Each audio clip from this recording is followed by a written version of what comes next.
अस्सलाम वालेकुम, मैं हूं अलीना फारूक शेख। कल का इंतहाई अहम इजलास जिसमें मुल्क की सियासी क़यादत, मुल्क की अस्करी क़यादत सर जोड़ कर बैठे और उसके बाद ये फ़ैसला निकल कर आया है कि दहशत गर्दी और उसकी हर शक्ल के ख़िलाफ़ रियासत सख्ती से लड़ेगी और एक सख्त नैरेटिव न सिर्फ बनाया जाएगा बल्कि वज़ीर आज़म पाकिस्तान ने एलामिया पढ़कर सुनाया और आगे बढ़कर बताया कि हर तरीके से लॉजिस्टिकल सपोर्ट हो, स्ट्रेटिजिक सपोर्ट हो, ये फ़राहम की जाएगी अफवाज पाकिस्तान को और सियासी फ्रंट पर भी, ताकि इस इफरीत का खात्मा हो सके।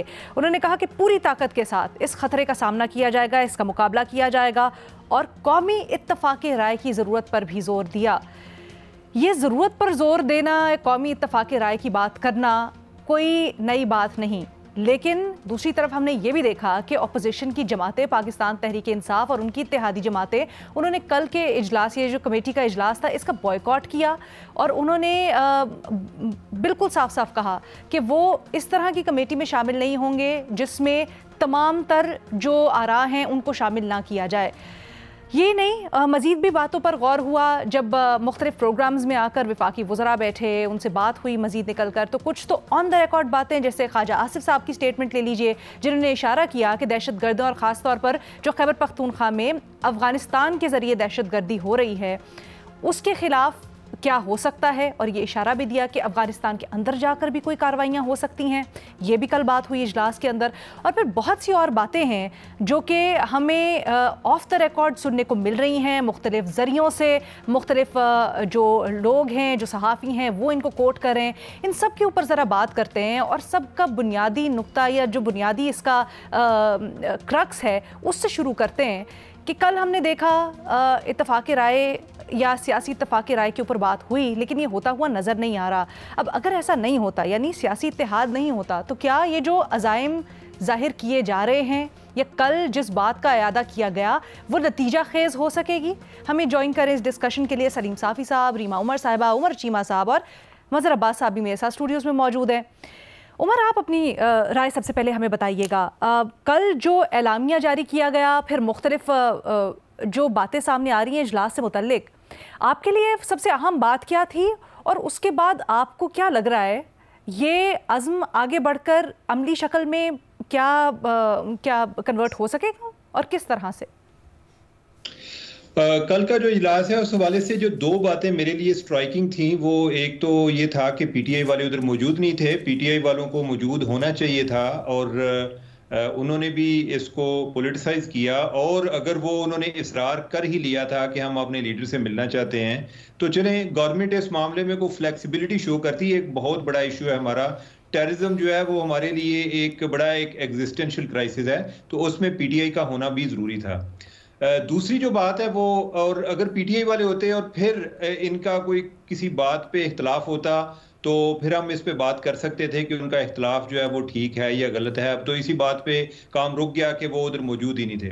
दूसरी जो बात है वो मौलाना फजलुर रहमान की थी, वो बहुत ज़्यादा क्लियर नजर आए इस मामले में और हमने ओवरऑल वक्त के साथ साथ बहुत कुछ सीखा है। एक टाइम था कि हमारे यहाँ जो है हम इस जंग को अमेरिका की जंग और मुख्तलिफ नामों से याद करते रहे, हमारे अपने बंदे जो हैं वो मरते रहे, लेकिन हम जो है कि उसको किसी और को मुर्द इल्ज़ाम ठहरा के तो हम आगे चल पड़ते थे। लेकिन बाद में जो इवन जो हमारी रिलीजियस इस्टेब्लिशमेंट है, जो मजहबी क़यादत है, उनको भी एहसास हुआ कि वो भी महफूज नहीं है और जो लोग इस रास्ते पर निकलते हैं वो कोई परवाह नहीं करते। तो लिहाजा इस मामले में जो एक क्लैरिटी है और मौलाना के पार्ट पर क्लैरिटी, ये एक बड़ा एक वेलकम स्टेप है।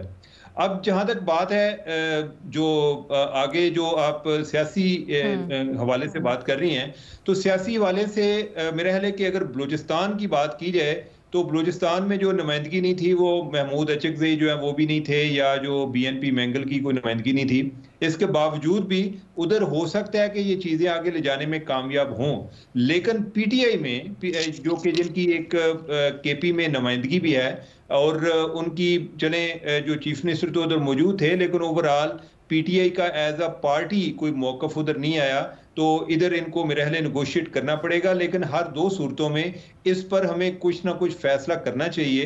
अभी भी खैर वैसे ये लफ्ज़ इस्तेमाल करते हुए हमें बड़ा अजीब लग रहा है कि अभी को 25 साल हो गए हैं कि हम यही तय कर रहे हैं कि हमने क्या करना है और हम कभी सियासी हल और कभी कोई और हल तलाश करते हैं। जब तक आप एक रियासत अपने आप को सर्ट नहीं करती, ओवरऑल आपकी अपनी रिट एस्टेब्लिश नहीं करती, तो बाकी चीज़ों को डायलॉग, नेगोशिएशंस, वो चीज़ें वो बाद में हो सकती हैं। यानी कि अभी पहले तो आपकी रिट होनी चाहिए। सर, वो अभी रिट के लिए कता कलामी की माजरत, रिट के लिए ज़रूरी है कि सारे के सारे एक पेज पर हों।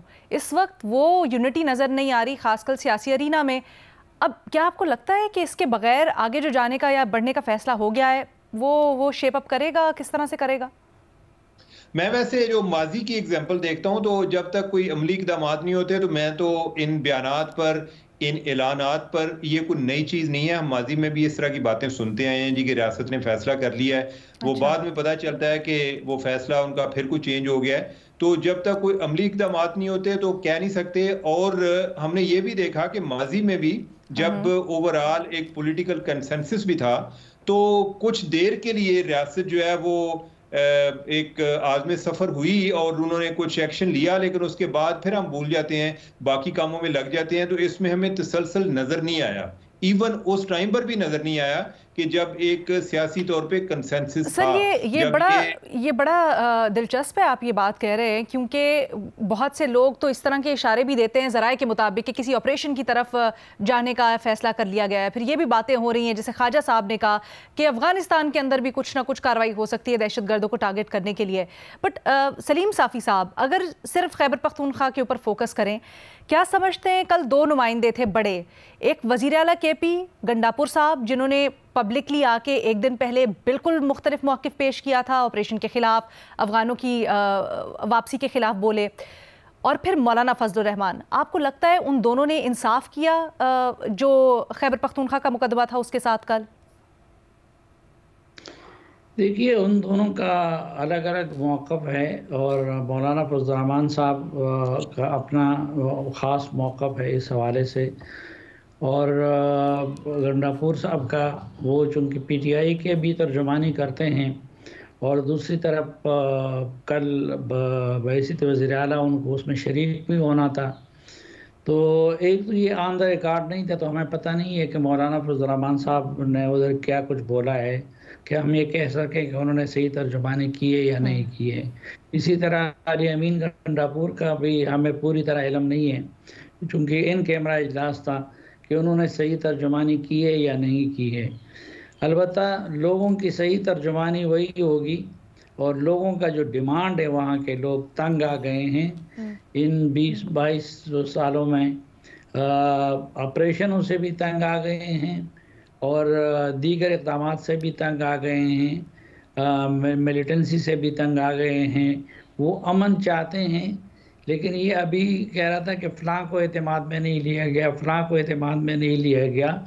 असल एतमाद वहाँ के लोगों का रियासत पे कायम होना है, कि उनका एतमाद कायम हो जाए। बदकिस्मती ये हुई है कि खैबर पख्तूनख्वा में और बलूचिस्तान में बड़ी हद तक आवाम बदएतमाद हो गए हैं। सर, तो वो अवाम के जो इलेक्टेड नुमाइंदे हैं उन्होंने ही करनी है ना तर्जुमानी। अब जो एटलीस्ट रिपोर्ट हो रहा है गंडापुर साहब के हवाले से भी, उन्होंने बिल्कुल मुख्तलिफ बात की जो उन्होंने एक दिन पहले अपनी प्रेस कॉन्फ्रेंस में कही थी। क्या आपको लगता है वो ऑन बोर्ड हैं, ये जो सारा का सारा अब सख्त रवैया या एक मुज़ाहमती अप्रोच अपनाने का फ़ैसला किया गया उससे? नहीं, गंडापुर साहब तो इसी तरह के बयानात देते रहते हैं, लेकिन अमलन इन चीज़ों से सूबाई हुकूमत का कोई ख़ास सरोकार नहीं होता। एक तो ये वफाक का मसला है, वो अफ़गानिस्तान से अगर रिलेटेड कोई मामलात है तो वो वफाक के ही इश्यूज़ है और वफाक ही ने करना है। उसमें सूबाई हुकूमत का कोई सरोकार न पहले था और न अब है।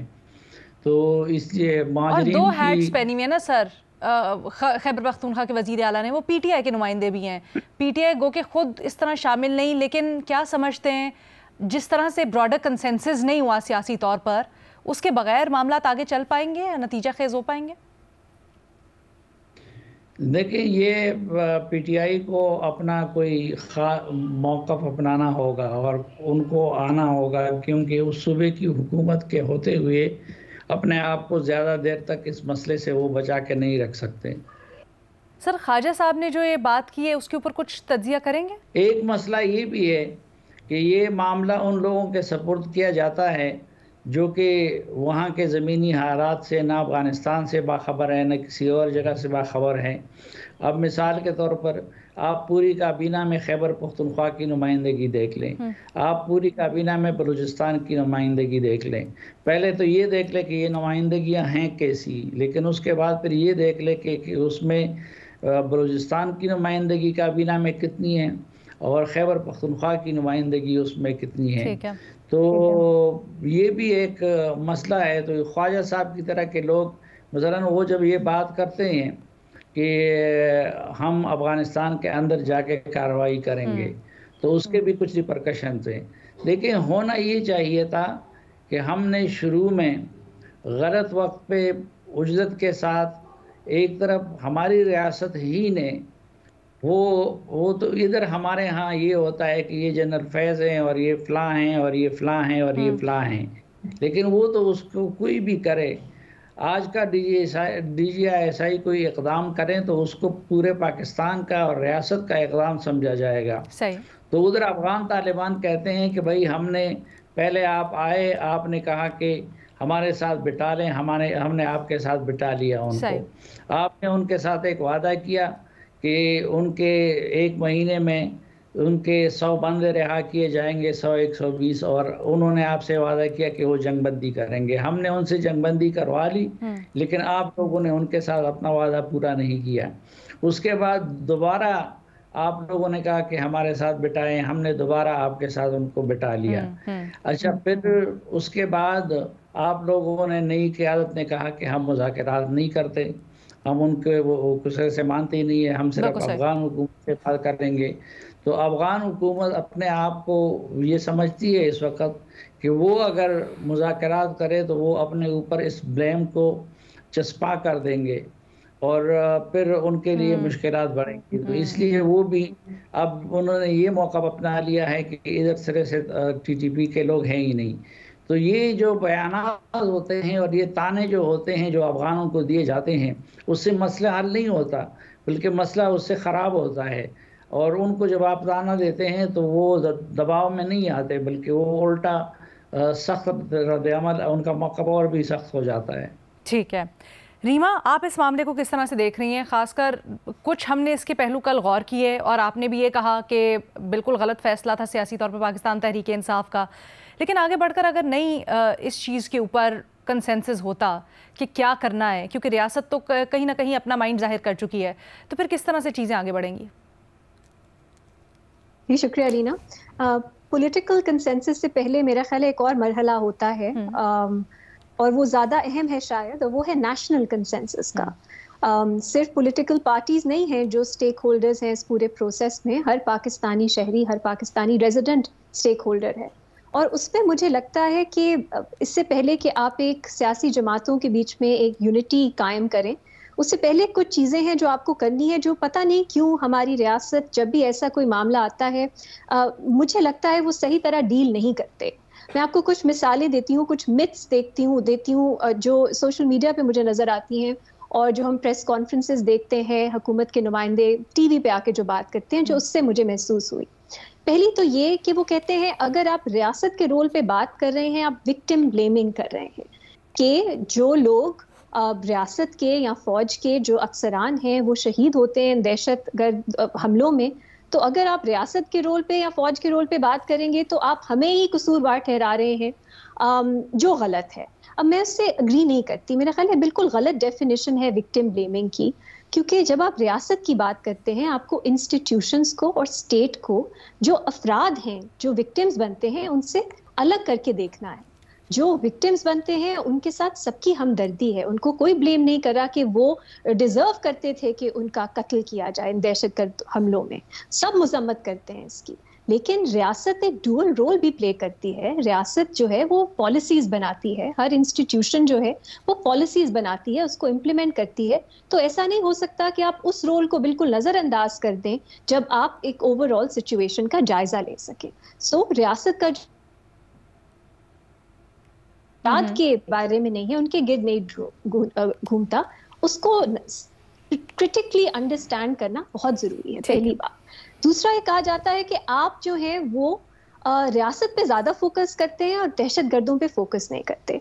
ये बहुत अनफॉर्चुनेट तासुर है। मेरा ख्याल है दहशतगर्दी की हर कोई खासतौर पे टीवी पे मजम्मत करता है, बहुत ओपनली करता है, लेकिन जब हम इकट्ठा होते हैं, जैसे हम 4 लोग आज यहाँ इकट्ठा हुए हैं, हम 5 लोग, तो हम सिर्फ मजम्मत तो नहीं कर सकते, हमने आगे भी बात करनी है कि क्या किया जाए, कैसे प्रिवेंट हो सकते हैं ऐसी एट्रोसिटीज, आगे जस्टिस के लिए क्या किया जाए। इस सब में रियासत का रोल आ जाता है, तो आप उसको अगेन नजरअंदाज नहीं कर सकते। आप सिर्फ मजम्मत करेंगे तो हमारा शो क्या होगा, हमारा मकसद क्या है, पर्पस क्या है इकट्ठा होकर गुफ्तगू करने का।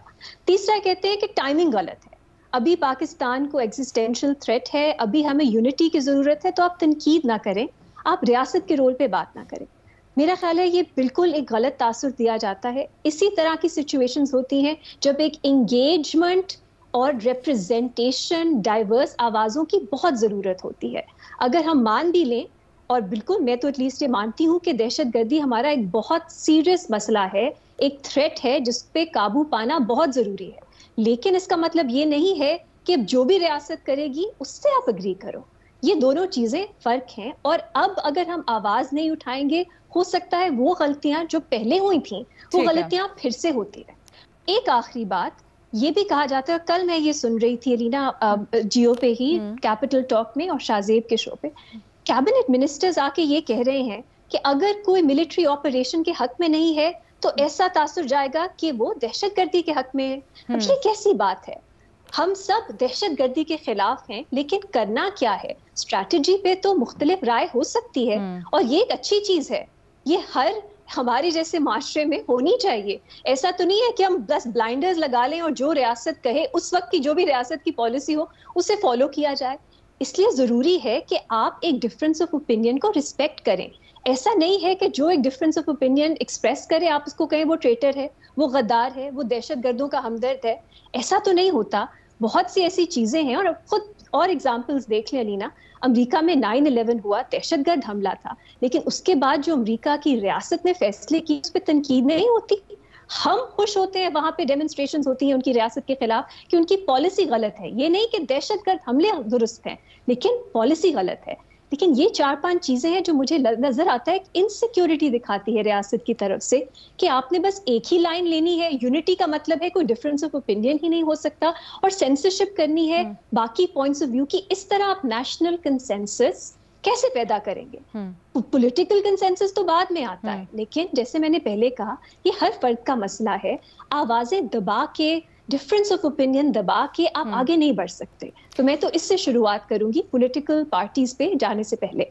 अच्छा, जहां आपकी बात बिल्कुल दुरुस्त है और सेंस भी बनाती है, लेकिन इससे जहन में एक सवाल ये आता है कि हमेशा तनकीद ये होती है कि आप आएँ, अपनी जो डाइसेंट या अपनी जो मुखालिफ आवाज़ या ओपिनियन है उसका इजहार करें, जैसे कल भी प्लेटफॉर्म में दावत दी गई इस कमेटी के इजलास में, लेकिन तनकीद ये होती है कि जो तरीक़ाकार अपनाया जाता है वो दुरुस्त नहीं है। अब जैसे कल सियासी जमातों की तरफ से बॉयकॉट करना दुरुस्त तरीक़ाकार नहीं था, वो अपनी जाकर आवाज़ उठा सकते थे, अपनी वो कर सकते थे, जो भी डाइसेंट है उसको रजिस्टर कर सकते थे। सो ज़्यादातर तनकीद इस चीज़ के ऊपर होती है। कहीं ना कहीं रियासत भी लचक दिखा रही है आपके ख्याल में, सुनने के लिए आवाज़ें, लेकिन दूसरी तरफ से रेसिप्रोकेट नहीं किया जा रहा है। इस पॉइंट को भी मद्देनजर रखना चाहिए। अच्छा, मैं इससे एग्री नहीं करती अलीना, क्योंकि देखिए, मैं जिन शोज़ की, जिन मिनिस्टर्स की बात करी, वो रिस्पॉन्सिबल मिनिस्टर्स हैं जो कल आके जिन्होंने ये कहा, ये नहीं कि पॉइंट ऑफ व्यू दुरुस्त है। अगर पीटीआई ने, सलमान अकरम राजा साहब ने कहा कि मिलिट्री ऑपरेशन जो है वो उसको बहुत सोच समझ के गौर करना चाहिए, क्योंकि जरूरी नहीं है कि ये वाहिद ऑप्शन हो, और ये सिर्फ ये हल नहीं है, ये उन्होंने कहा। बात लेकिन ऐसे हो रही थी कि इस तरह का ओपिनियन रखना भी प्रेस कॉन्फ्रेंस में हो, ये ओपिनियन रखना ही दहशतगर्दी की हमायत है। तो ये तो मेरा ख्याल है गलत है ना। आपको इसमें तो अपना होराइजन्स थोड़े एक्सपैंड करने हैं। डिफरेंट पॉइंट्स ऑफ व्यू हो सकते हैं लोगों के, हमारे शो में भी होते हैं, लेकिन मैं तो ये नहीं कहूंगी जिससे मैं एग्री नहीं करती वो दहशतगर्दों का हमदर्द है। ऑफ कोर्स स्ट्रैटेजी में फर्क आ सकता है, तो मुझे ऐसा नहीं लगता। और मेरा ख्याल है सेंसरशिप, इस तरह के इश्यूज पे सिर्फ डिफरेंस ऑफ ओपिनियन पे बहुत बहुत खौफनाक है, और वो हमें एक इम्पेडिमेंट है, एक हर्डल है कि हम नेशनल कंसेंसस पैदा नहीं कर सकेंगे। बाकी कल जो ऑपोजिशन अलायंस का बॉयकॉट था, मैंने तो उसकी तनकीद की। मेरा ख्याल है ये सब बातें उन्हें कमेटी के इजलास में करनी चाहिए थी, जिन्होंने प्रेस कॉन्फ्रेंस पे की, अहम बातें थी। ठीक है, अच्छा, इसके ऊपर मजीद बात करते हैं, एक छोटी सी ब्रेक लेनी है हमें, उसके बाद वापस आते हैं, मज़हर अब्बास साहब का तज्जिया शामिल करेंगे फिर।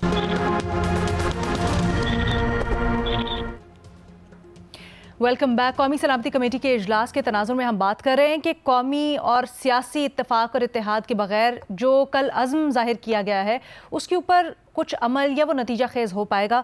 मज़हर अब्बास साहब, अभी जितनी डिस्कशन हमने की, आपकी राय में मसला कहाँ पर आ रहा है और क्या ये जो जिस तरह का इत्तेहाद या इत्तेफाक एक्सपेक्ट किया जा रहा है वो इस माहौल में, इस पोलराइज्ड माहौल में बन सकता है, और अगर हाँ तो क्यों नहीं, तो क्यों नहीं? देखिए, मुझे तो टू बी वेरी ऑनेस्ट मुझे नहीं पता, इन कैमरा सेशन था, जाहिर है उसके अंदर क्या क्या बातें हुई, लेकिन जो बातें बाहर आईं उससे मुझे मायूसी हुई।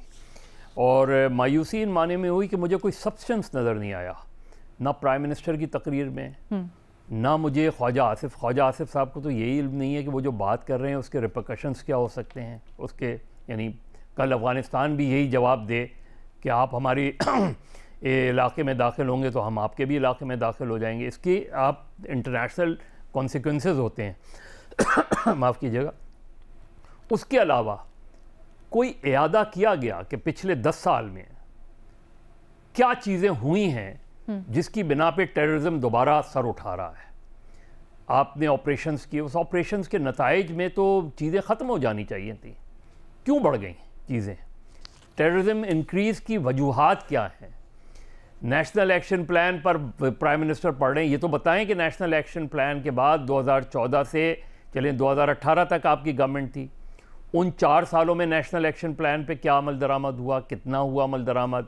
उसके बाद चले पीटीआई की गवर्नमेंट आ गई, उस पर आप तनकीद कर सकते हैं, पीटीआई को वहाँ होना चाहिए था, वो बताते उस सिलसिले में उन्होंने क्या किया। लेकिन ओवरऑल पर्सपेक्टिव देखें ना कि आपने 2000 आप सोचें कि आपके मुल्क में दहशतगर्दी इतनी डीप रूटेड हो गई थी कि दुनिया का मोस्ट वांटेड आदमी आपके मुल्क से बरामद हुआ, उसामा बिन लादेन, उनके अलकायदा के और जितने लोग थे वो यहीं से पकड़े गए। ये सारी चीज़ें जब आप ऑपरेशन का जब टेररिज्म की बात करते हैं तो आप सिर्फ 2024 या 2025 की बात नहीं कर रहे होते। अगर आप सिर्फ 2024 और 25 का इयादा करेंगे तो आप नतीजे पर नहीं पहुंच पाएंगे। सवाल ये है कि ये स्लीपर सेल्स आज भी क्यों मौजूद हैं? सवाल ये है कि आज क्यों निकल के जो है वो मुख्तलिफ जगहों पे टेररिज्म के वाक़यात हो जाते हैं, और ऑपरेशन से, जिस तरह अभी सलीम साफ़ी साहब कह रहे थे, ऑपरेशन से लोग क्यों खौफज़दा हैं? उसकी वजह क्या है? उसकी वजह यह है कि आप जब ऑपरेशन करते हैं तो आप सिर्फ जो इंटेलिजेंस बेस्ड ऑपरेशन नहीं होते, अक्सर आप बहुत से ऐसे लोगों को भी उठा के ले जाते हैं जिनका कोई ताल्लुक़ शायद नहीं होता, और फिर बाद में वो छोड़ दिए जाते हैं। वो हमने कराची में देखा है कि आप अगर कुछ ज़माने की तस्वीर लोगों को याद हों कि पूरी की पूरी आबादियों को जो है वो आप स्टेडियम में चादर अपनी उनके जो है कुर्ते और शर्ट्स उतार के बैठा दिया करते थे, उसमें से फिर तलाश करते थे कि कौन टेररिस्ट नहीं है। आज भी बलूचिस्तान और खैबर पख्तूनख्वा में ऐसे इलाके मौजूद हैं जहां शाम 7 बजे के बाद आप नहीं जा सकते। इसके कोई रीजंस बताए गए? कोई चीज़ें ऐसी हुआ कि ये जो सूरत हाल है एग्जैक्टली किस इलाके में कितनी संजीदा सूरत हाल है, क्या कहाँ, क्योंकि हमने शमाली वज़ीरिस्तान में बड़ा ऑपरेशन किया, हमने जनूबी वज़ीरिस्तान में बड़ा ऑपरेशन किया, हमने सवात में, मालाकंड, इन इलाक़ों में। तो आज भी ऐसी सूरत हाल क्यों पैदा हो गई कि आज भी ऐसे इलाके मौजूद हैं जहाँ हम नहीं जा सकते, जहाँ ट्रैवलिंग जो है मुश्किल है? बलूचिस्तान में क्यों ऐसे इलाके हो गए? तो हमने फिर इन 10 सालों में जो नेशनल एक्शन प्लान था तो वो उसके नताइज क्या हैं? तो ये मुझे नहीं पता कि अंदर ये सारी चीज़ें हुई हैं या नहीं हुई हैं, लेकिन जो बाहर आई और जो प्राइम मिनिस्टर वगैरह की तकरीरें सुनी, जो आई तकरीर और दीगर लोगों की कुछ पता चली, उसमें तो मुझे कोई सब्सटेंस ही नज़र नहीं आता। मुझे एलामिया में कोई सब्सटेंस नज़र नहीं आता। ओके, आप क्या चीज़ें करना चाह रहे हैं? सिर्फ ये कहना काफ़ी नहीं है कि जी हाँ हम पूरी सपोर्ट देंगे। वो पहले तो ये बताएं कि ये 10 सालों में all of a sudden increase होने के रीजंस क्या हैं? अच्छा, उमर साहब को लगा ओवरऑल के एक अच्छी उसके अंदर से पॉजिटिव वाइब आई है और एक अच्छा उनको मैसेज लगा। उमर साहब, आपसे बहुत से एनालिस्ट एग्री नहीं करते, कुछ कहना चाहेंगे? अलीना, मैं तो यही बात कर रहा हूँ कि इस तरह की बातें मैंने पहले भी बहुत सुनी हैं कि बड़ा एक रिजॉल्व शो किया जाता है, लेकिन अमली तौर पर होता कुछ नहीं है। अच्छा। मेरा तो ज्यादा उस चीज पर इतराज है कि अमली तौर पर होता कुछ नहीं है। बातें हम बहुत ज्यादा करते हैं और कोई ज्यादा एक जज्बाती किस्म के वाक़े हुए हैं, और हम समझते हैं कि शायद हमारे लिए जो सबसे अहम काम है वो एक मैसेज देना है। अच्छा। अब देखें ना, कल आर्मी चीफ की जो स्पीच थी, मैं तो उसकी बात कर रहा हूँ, या जो मौलाना फजलुर रहमान से मंसूब बयानात चले, मैं तो उसकी बात कर रहा हूँ। लेकिन यह है कि माजी का भी जब इस तरह की नेशनल सिक्योरिटी की मीटिंग्स होती हैं तो जो बाद में पता चलता है फौरी तौर पे नहीं आता, लेकिन जो सब्सटेंस की बात होती है ना, अनफॉर्चुनेटली हमारे जो बहुत सारे सियासतदान हैं वो भी सिर्फ तकरीर बराए तकरीर कर रहे होते हैं, क्योंकि वो एक अपने आप को रिकॉर्ड पर लाने के लिए सोल्यूशन की बात नहीं होती, बस यही होती है कि मैंने भी उधर बात की थी, मैंने भी बात की थी, लेकिन हमारी बात आगे चल नहीं पड़ती। हम जो है एक दायरे के सफर में रहते हैं। तो मैं तो आज भी जो है, यानी कि मेरी एक बड़ी काशिश ऑप्टिमिज्म है। मैं इसको जो कल भी हुआ है, यानी कि जब तक कोई अमली तौर पर स्टेप नहीं लिए जाते, मुझे तो इसमें अभी भी अभाम नजर आते हैं। अब देखें ना, हमारी जो बड़ी वेग सी डिबेट होती है, अगर कोई बंदा पूछे, कभी किसी ने ये बात की है कि बलूचिस्तान में एक टाइम था जनरल मुशर्रफ के टाइम पर, हम जो है कि एक डिक्टेटर को ज्यादा बुरी वजूहात की वजह से जिक्र करते हैं, लेकिन मुशर्रफ के टाइम पर जो पुलिस थी वो 5% एरिया में थी और 95% एरिया जो है उधर लेवीज थी, ये मलेशिया वाले थे। उस टाइम पर वो सारा एरिया, बी एरिया इसको कहते थे, जो लेवीज वाला है, उसको ए एरिया में कन्वर्ट किया गया, यानी कि पूरे बलूचिस्तान में पुलिस लाई गई। फिर उसके बाद पॉलिटिकल गवर्नमेंट आई जी, और उन्होंने 15% एरिया में पुलिस को छोड़ा, 85% एरिया में दोबारा से लेवीज आई। अभी जो अटैक हुआ है जाफर एक्सप्रेस पे, हमने इस पे बात की है कि ये किसका था, पुलिस का एरिया नहीं था। हम बात कर रहे होते हैं, लेकिन हम उधर जो लॉ इन्फोर्समेंट को हमने कितना स्ट्रांग किया है। हम उधर फौज की बात कर रहे हैं, लेकिन क्या इन्होंने सीटीडी को उधर स्ट्रांग किया है? अभी जो नई गवर्नमेंट आई है इनके बारे में आ रहे हैं कि सिक्योरिटी का बजट बढ़ा रहे हैं। कोई केपी से भी कोई इतलात आती है जी कि वो मेरी कोई सीटीडी वालों से भी बात होती है, वो कहते हैं जी कि हमें को वसाइल दे रहे हैं। लेकिन ये है कि ये चाहिए हमें, ये सारी चीजें पुलिस की इनकी ओनरशिप लेनी चाहिए। ये जो बात कर रहे थे, भी मजहर साहब बात कर रहे थे कि जिधर ऑपरेशन हुए उधर दोबारा से क्यों मसाइल पैदा हो गए, तो उसकी एक वजह यह है कि ऑपरेशन के बाद वो इलाके पुलिस को उधर अपना एक होल्ड एस्टेब्लिश करना चाहिए। तो मेरा है कि अगर हम अकाउंटेबिलिटी को ओवरऑल करेंगे, एक दो विलन की बजाय सारे अगर हम वैसे रैंडमली देखें, तो अनफॉर्चुनेटली किसी ने, वो चाहे हमारी की आदत हो, वो फौजी की आदत हो, वो लॉ इन्फोर्समेंट हो, हर एक के पार्ट पर प्रॉब्लम है, इवन मीडिया के पार्ट पर भी प्रॉब्लम है। सर इसीलिए हम ठीक है सर, इसीलिए हम चाहते हैं ना कि आप अपनी डिस्कशन में जब आपसे हम सवाल करते हैं तो आप ये नुक्ते उठाएं, क्योंकि आप लोग जिस गहराई से इसको देखते आ रहे हैं और एक इसका तारीखी पस मंजर भी ऑफ कोर्स, तो फिर इन चीज़ों को अपनी डिस्कशन में उठाया करें कि कहाँ पर कमी रह गई, कहाँ पर खामी रह गई, मजीद बेहतरी की ज़रूरत है। बहरहाल एक छोटी सी हमें ब्रेक लेनी है, ब्रेक के बाद वापस आते हैं इसके ऊपर बात, बट आपके सवालात भी हम लेंगे आफ्टर ब्रेक। Welcome back. आप लोगों के भेजे गए सवालात तज्जियाकारों के सामने रखते हैं। रीमा, आपसे मोमिना कमाल पूछ रही हैं कि लाहौर हाई कोर्ट ने एक फ़ैसला दिया है कि रेप या शादी के बगैर जो बच्चों की पैदाइश हुई उस पर किफ़ालत की जिम्मेदारी बायोलॉजिकल वालिद पर होगी। इस फैसले को आप कैसे देखती हैं और हमें थोड़ा सा समझाइएगा भी आसान करके। जी शुक्रिया लीना। आई एम ग्लैड आपने इलिजिटिमेट का लफ्ज़ यूज़ नहीं किया। जजमेंट में बार बार इलिजिटिमेट चाइल्ड का लफ्ज़ इस्तेमाल हुआ है। सुप्रीम कोर्ट की एक और जजमेंट है एक्चुअली जो कहती है कि बच्चे इलिजिटिमेट नहीं होते, उनके वालिदैन की शादी है वैलिड या नहीं है उसमें उनका कोई कसूर नहीं है, उन पर टैबू नहीं लगना चाहिए इस बात का कि वो इलिजिटिमेट है। जजमेंट अच्छी है। पहले हमारा यही कानून था कि जो वालिद जो हैं वो मेंटेनेंस की रिस्पॉन्सिबिलिटी उनकी है, फर्क नहीं पड़ता कि बच्चा जो है वो आउट ऑफ वेडलॉक है या इन वेडलॉक है। लेकिन फेडरल शरीयत कोर्ट ने कुछ अल्फाज थे उस कानून के, उस पर एतराज़ किया और कह दिया कि वो इस्लामिक इंजंक्शंस के खिलाफ है, शरिया के खिलाफ है और इसलिए वो कानून जो है वो इफेक्टिव नहीं रहा। लेकिन इस वक्त लाहौर हाई कोर्ट ने उस जजमेंट को का सहारा लेते हुए भी और सुप्रीम कोर्ट की बाकी जजमेंट्स और ओवरऑल बच्चों के जो बेस्ट इंटरेस्ट्स हैं उसको नज़र में रखते हुए ये इंटरप्रिटेशन की कि वालिद जो हैं वो मेंटेनेंस के लिए रिस्पॉन्सिबल हैं, फ़र्क नहीं पड़ता कि वो वैलिडली उनकी वैलिड शादी थी जब बच्चे की पैदाइश हुई या नहीं थी। एक अहम चीज ये है कि पैटर्निटी एस्टैब्लिश करना अभी भी जो क्लेम कर रहे हैं मेंटेनेंस, उनकी जिम्मेदारी है। तो ये भी एक ट्रिकी मामला है कि आप किस तरह पैटर्निटी जो है वो एस्टैब्लिश कर सकते हैं। बहुत से ऐसे मामला, ये एक एलिजिडली रेप का केस था, तो इसमें आप पैटर्निटी एस्टैब्लिश करना इतना आसान नहीं है, लेकिन ऑन प्रिंसिपल मेरा ख्याल है ये बहुत अच्छी रीजनिंग है और बहुत अच्छी वेल रीजन्ड जजमेंट है। और ओवरऑल इसकी जो कंक्लूजन है वो भी इम्पोर्टेंट है कि बच्चे का कसूर नहीं है, वालिद जो हैं अगर पैटर्निटी एस्टैब्लिश हो जाती है वही रिस्पॉन्सिबल होंगे मेंटेनेंस के। ठीक है, बहुत शुक्रिया रीमा। अगला सवाल सलीम साफ़ी साहब आपसे।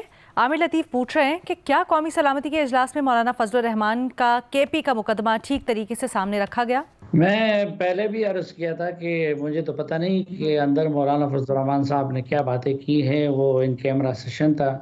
अलबत्ता मौलाना फजलुर रहमान साहब खासे कादिर कलाम हैं और अपनी बात मौसर अंदाज में पेश कर सकते हैं, तो कल भी उन्होंने, मुझे तवक्को है कि ऐसे ही किया होगा।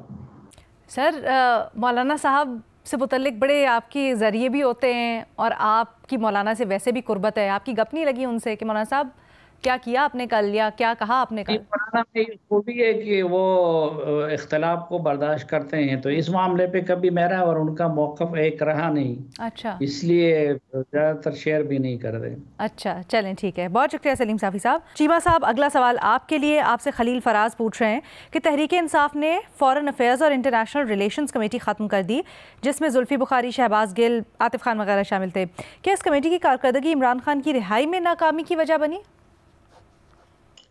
देखिए, ये तो इमरान खान बेहतर समझते हैं और वो अपने लोगों की परफॉर्मेंस को बेहतर एवेल्यूएट करने की सलाहियत रखते हैं। और फिर ये है कि वो ज़रा एक तबीयत में उनके इज़्तिराब भी पाया जाता है, बंदे चेंज करते रहते हैं ताकि वो लोग अपने अपने ओहदे की खातिर कुछ ज़्यादा जद्दोजहद करें। लेकिन जहाँ तक बात है कि उनकी रिहाई के लिए वो क्या कर सकते थे, उन्होंने अपनी पूरी कोशिश की है। शहबाज गिल जो है वो तो कोई, अगर कोई वाइट हाउस उधर कोई स्टेट डिपार्टमेंट की स्पोक्स पर्सन बनी है तो उसने अपना बनाने की कोशिश की कि ये हमारी अपनी खातून है, लड़की है, या ये आगे जाके कोई हेल्प करेगी।